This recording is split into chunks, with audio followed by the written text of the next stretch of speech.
بسم اللہ الرحمن الرحیم۔ اللہ ہی حق ہے اور وہی زندہ و جاوید ہے۔ اے میری قوم، ان سازشوں کے چنگل سے بچو، جہاد کے لیے اپنے گھوڑوں کو تیار رکھو۔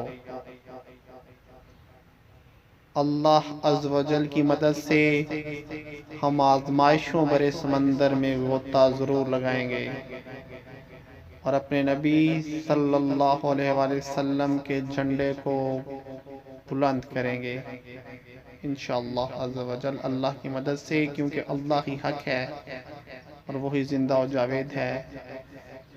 ہمیں اللہ کے نام کو ساری دنیا تک پہنچانے کا حق ادا کرنا ہے۔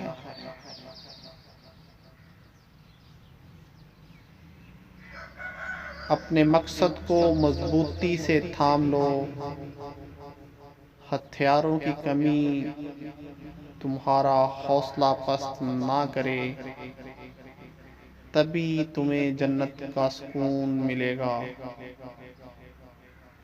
کیونکہ اللہ ہی حق ہے، وہی زندہ و جاوید ہے اور اسی کا وعدہ سچا ہے۔ ساری کائنات بھی اگر تمہارے خلاف اٹھ کھڑی ہو تو تمہیں اللہ کی مدد پر بھروسہ کرنا چاہیے۔ اپنی عظیم و شان تاریخ کو دوبارہ دہرا دو، ان کافروں کو کیسر و کسرا کا انجام یاد دلا دو۔ بتاؤ کہ آج بھی خیبر تمہارے قدموں کو آہٹ کو پہچانتا ہے۔ جہاد مسلمانوں پر فرض ہے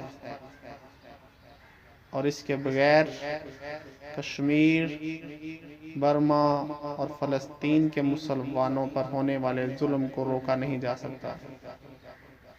اللہ ہی حق ہے اور وہی زندہ و جاوید ہے۔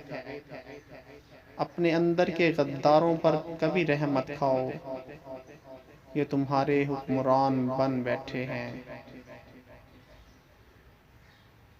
ہم نے ابھی تک ہار نہیں مانی ہے، یہ سورج آج بھی طلوع ہونے کا منتظر ہے۔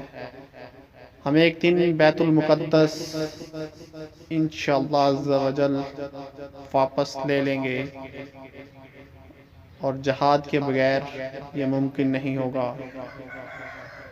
فضائے بدر پیدا کر، فرشتے تیری نصرت کو اتر سکتے ہیں گردوں سے، کتار اندر کتار ربی، بے شک اللہ ہی زندہ ہے اور یہی حق ہے۔ اب ظالم چیخ و پکار کریں گے صرف اس ایک ڈرامے کے بعد۔ ہمیں انصاف کے ساتھ سمجھوتا ہرگز نہیں کرنا اور اپنے مقصد کے ساتھ ثابت قدم رہنا ہے، چاہے اس کا انجام موت ہی کیوں نہ ہو۔ ہم اس جدوجہد کو کر کے فتح حاصل